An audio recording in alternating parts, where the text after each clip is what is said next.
नमस्कार, आप देख रहे हैं हेडलाइंस न्यूज। दिन भर की ताज़ा खबरों के लिए अभी सब्सक्राइब करें, साथ में बेल आइकन भी प्रेस कर लें। खबरों में आगे बढ़ने से पहले वीडियो को लाइक जरूर करें और अपने दोस्तों के साथ ज्यादा से ज्यादा शेयर करें। और आप किस राज्य शहर से न्यूज को देख रहे हैं, कमेंट में जरूर लिखें। केंद्र सरकार ने 18 साल से ऊपर के सभी भारतीयों को मुफ्त में बूस्टर डोज दिए जाने का फैसला लिया है। आज प्रधानमंत्री नरेंद्र मोदी की कैबिनेट ने फैसला लिया। इससे करोड़ों भारतीय जिन्होंने अब तक बूस्टर डोज नहीं लगाई थी, उनको काफी फायदा मिलेगा। जी हां, आपको बता दें कि केंद्रीय सूचना एवं प्रसारण मंत्री अनुराग ठाकुर ने कहा है कि प्रधानमंत्री नरेंद्र मोदी सरकार का एक और बड़ा फैसला लिया है। पीएम मोदी की अध्यक्षता में हुई कैबिनेट की बैठक 18 साल से ऊपर सभी लोगों को मुफ्त में मिलेगा बूस्टर डोज। उन्होंने कहा है कि 15 जुलाई से अगले 75 दिन तक ये मुफ्त में बूस्टर डोज दी जाएगी। देश के हर सरकारी अस्पताल में ये बूस्टर डोज लगाई जाएगी। पीएम किसान सम्मान निधि की 12वीं किस्त का अगर आप इंतजार करें तो आपके लिए अच्छी खबर है। केंद्र सरकार की ओर से अभी तक किसानों के खाते में 11 किस्त का पैसा ट्रांसफर किया जा चुका है। और आपको बता दें कि आपके खाते में 12वीं किस्त का पैसा आने वाला है। अगर आपने अभी तक इस योजना में रजिस्ट्रेशन नहीं कराया तो फटाफट करा लें। मीडिया रिपोर्ट के मुताबिक माना जा रहा है कि प्रधानमंत्री किसान सम्मान निधि की 12वीं किस्त 15 अगस्त को किसानों के खाते में ट्रांसफर की जा सकती है। लेकिन इस पैसे का फायदा लेने के लिए आपको पहले अपनी KYC करानी होगी, उसके बाद ही आपके खाते में यह पैसा ट्रांसफर होगा। श्रीलंका में आर्थिक संकट के कारण हालात नाजुक बना हुआ है। प्रदर्शनकारियों ने प्रधानमंत्री के घर को आग लगा दी और राष्ट्रपति भवन पर कब्जा कर उसमें तोड़फोड़ की है। इस बीच खबर आ रही कि राष्ट्रपति गोटबाया राजपक्षे देश छोड़कर मालदीव पहुंच गए। बताया जा रहा है कि गोटबाया राजपक्षे अपने पद से इस्तीफा दे सकते हैं। राजपक्षे देश की आज़ादी के बाद के इतिहास में श्रीलंका के सबसे शक्तिशाली राजनीतिक परिवार में से एक थे। अपने बड़े भाई महिंदा राजपक्षे के विपरीत, जिन्होंने राष्ट्रपति और प्रधानमंत्री के रूप में लगभग 20 वर्षों तक श्रीलंका की राजनीति पर हावी रहे, गोटबाया ने राजनीति से दूरी बनाई रखी। बता दें कि गोटबाया राजपक्षे 21 साल की आयु से सेना में शामिल हुए। 2 दशकों तक सेना में सेवा के दौरान उन्होंने लेफ्टिनेंट कर्नल के पद पर सफर तय किया।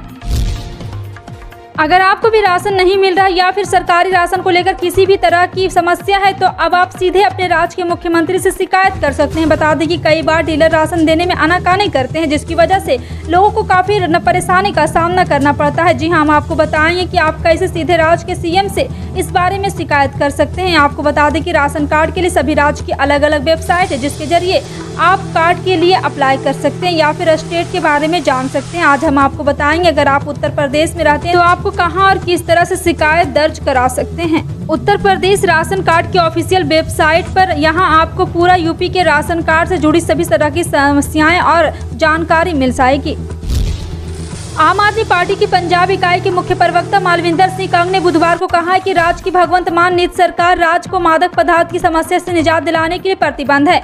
कंग ने नशीले पदार्थों की समस्या के लिए पिछली सरकार को जिम्मेदार बताया। कंग ने आरोप लगाया कि पिछली सरकार ने इस मुद्दे पर सिर्फ राजनीति की और कभी भी इस समस्या को खत्म करने के लिए वास्तविक गंभीरता नहीं दिखाई। उन्होंने पत्रकारों से कहा, पहले सिर्फ मादक पदार्थों के लती या नशीले पदार्थों का सेवन करने वालों को ही गिरफ्तार करके वहां जेल में बंद किया जाता था। कंग ने कहा कि अब मादक पदार्थों के 676 तस्करों को एक हफ्ते में गिरफ्तार किया गया। उन्होंने जोर दिया है कि 559 प्राथमिक दर्ज की गई और हर जिले में खोज अभियान चलाया जा रहा है।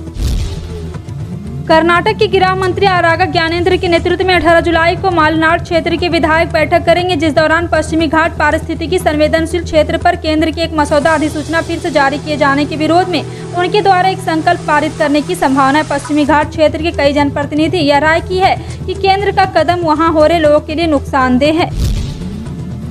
नेशनल कॉन्फ्रेंस के अध्यक्ष फारूक अब्दुल्ला ने बुधवार को कहा कि कश्मीर में आतंकवाद तब तक खत्म नहीं होगा जब तक कि सरकार घाटी में लोगों का दिल नहीं जीत लेती और पाकिस्तान से बात करके समाधान नहीं ढूंढती।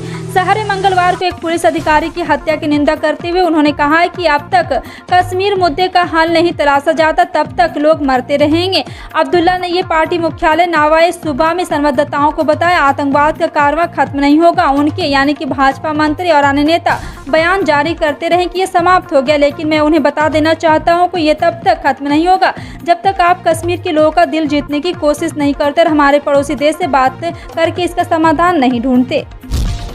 प्रवर्तन निदेशालय ने हेमंत सोरेन विधायक प्रतिनिधि पंकज मिश्रा को पूछताछ के लिए फिर से समन भेजा है। अब ईडी ने 15 जुलाई को पंकज मिश्रा के लिए पूछताछ के लिए बुलाया है। इससे पहले ईडी ने 12 जुलाई को पंकज मिश्रा को रांची स्थित प्रवर्तन निदेशालय तलब किया गया था, लेकिन मंगलवार को अचानक पंकज मिश्रा की तबीयत खराब हो गई। उन्हें साहिबगंज अस्पताल में भर्ती कराया गया। प्राप्त जानकारी के अनुसार पंकज मिश्रा को पेट में दर्द की शिकायत के बाद अस्पताल में भर्ती कराया गया। बताया जा रहा है कि पिछले कई दिनों से यह बीमार चल रहे हैं, जिस वजह से वे उत्तराखंड इलाज कराने गए थे। आजकल बहुत कम ही ऐसा होता है जब महंगाई और बेरोजगारी जैसे मुद्दों पर मीडिया चर्चा हो। जी हां, आम जन के मुद्दों पर ना तो चैनलों में चर्चा है, ना अखबारों की सुर्खियों में इनके लिए जगह। हाँ, विपक्षी दल जरूर इन मुद्दों को लेकर प्रेस कॉन्फ्रेंस और धरना प्रदर्शन करते रहते हैं। कांग्रेस ने भी बुधवार को बढ़ती कीमतों और बेरोजगार को लेकर केंद्र सरकार पर हमला बोला और आम भारतीय को राहत देने के लिए पर्याप्त कदम उठाने की मांग की। दिल्ली में एक संवाददाता सम्मेलन को संबोधित करते हुए कांग्रेस प्रवक्ता गौरव वल्लभ ने कहा, बीजेपी 7 अंक के साथ बर्बादी लेकर आई है, जिसमें खुदरा मुद्रास्फीति 7.1%, बेरोजगारी 7.8%, रुपये में पिछले 6 महीने में डॉलर के मुकाबले 7% गिरावट दर्ज की जा चुकी है। ये आंकड़े चिंताजनक है, मगर बीजेपी सरकार तो गहरी नींद में सो रही है। भारतीय सराफा बाजार ने बुधवार को सोने चांदी के दाम जारी कर दिए। अगर आप सोना चांदी की खरीदारी की सोच रहे हैं तो यह समय सही है, क्योंकि आज सोना और चांदी दोनों को ही दाम गिराने का देखने को मिल रहा है। 999 प्योरिटी वाला गोल्ड आज 50,656 रुपये बिक रहा, तो वहीं 999 प्योरिटी वाला चांदी आज 55,888 रुपये बिक रहा है। आज पेट्रोल डीजल के दाम में स्थिरता बना हुआ। आज ईंधन के दामों में कोई बढ़ोतरी दर्ज नहीं की गई। पेट्रोल डीजल के बढ़ते दामों पर लोगों को कुछ राहत मिली थी। डीजल के बढ़ते दामों पर लोगों को कुछ राहत मिली थी, लेकिन आपको बता दें कि केंद्र सरकार द्वारा पेट्रोल डीजल पर घटाई गई एक्साइज ड्यूटी है। बता दें कि बीते शनिवार यानी 21 मई को केंद्र की मोदी सरकार ने वाहन ईंधन यानी पेट्रोल डीजल के दाम कम कर आम आदमी को राहत दी थी। केंद्र सरकार द्वारा पेट्रोल पर 8 रुपये और डीजल पर 6 रुपये एक्साइज ड्यूटी कम कर दी गई। इसके बाद पेट्रोल 9.50 रुपये और डीजल 7 रुपये प्रति लीटर सस्ता हो गया। राष्ट्रपति चुनाव के लिए विपक्ष के साझा उम्मीदवार यशवंत सिन्हा ने जहां केंद्र सरकार पर बड़ा हमला बोला, वहीं यूपी सरकार पर कोई टिप्पणी नहीं की। यशवंत सिन्हा ने कहा है कि उत्तर प्रदेश सरकार के कामकाज को लेकर वो कोई टिप्पणी नहीं करेंगे, चूंकि उनके अंदर भी बुलडोजर का भय है। वो यूपी की ही नोएडा में रहते हैं, कुछ कह दूंगा तो हो सकता है कि वो मेरा मकान गिराने के लिए भी बुलडोजर भेज दे। इन दिनों देश के कई इलाकों में नैरोबी मक्खी का खौफ बना हुआ है। बिहार में पूर्णिया अस्पताल प्रबंधन भी इसको लेकर अलर्ट है। नैरोबी मक्खी को लेकर आम लोगों में अपील की गई कि इससे डरने की आवश्यकता नहीं, एहतियात और सतर्क रहने की जरूरत है।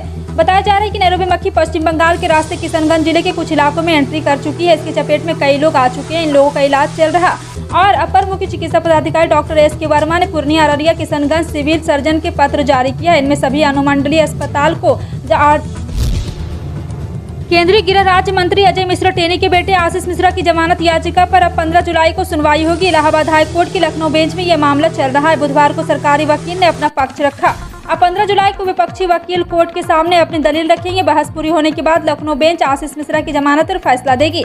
बता दें कि आशीष मिश्रा लखीमपुर खीरी कांड में मुख्य आरोपी है। दावा किया गया था कि 3 अक्टूबर 2021 को तिकोनिया इलाके में आशीष ने अपनी थार जीप से किसानों को कुचल दिया था। ये किसान केंद्रीय मंत्री के बयान का विरोध करने के लिए जुटे थे। मामले में पुलिस ने पूछताछ के बाद आशीष मिश्रा को गिरफ्तार कर लिया था।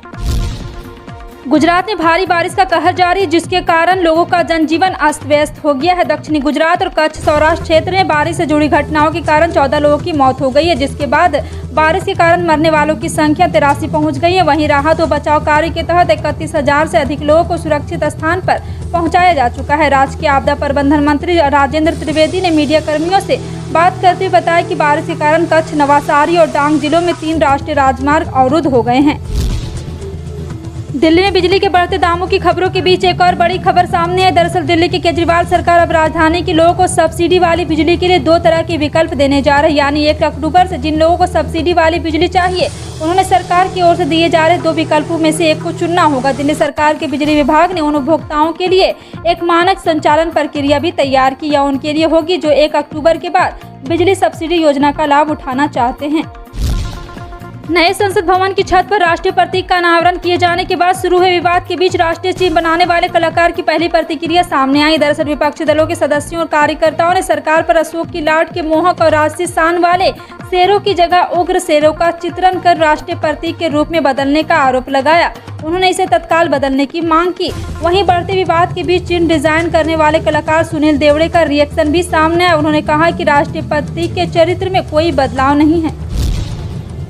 यूक्रेन पर रूसी अटैक के बाद से पूरी दुनिया पर भूखमरी का संकट मंडरा रहा है। युद्ध के चलते यूक्रेन से अनाज का निर्यात बाधित है। हालांकि अब रूस और यूक्रेन ने इस संकट से निपटने के लिए बातचीत शुरू की है। रुके हुए अनाज की डिलीवरी के लिए रूसी और यूक्रेनी सैन्य अधिकारियों ने बुधवार को तुर्की से इस्तांबुल में बातचीत शुरू की है। बता दें कि इससे पहले तुर्की के राष्ट्रपति रेसेप ताइप एर्दोगन ने 11 जुलाई को रूसी राष्ट्रपति व्लादिमीर पुतिन और यूक्रेन के राष्ट्रपति वोलोदिमीर जेलेंस्की के साथ अलग अलग फोन पर बात की थी।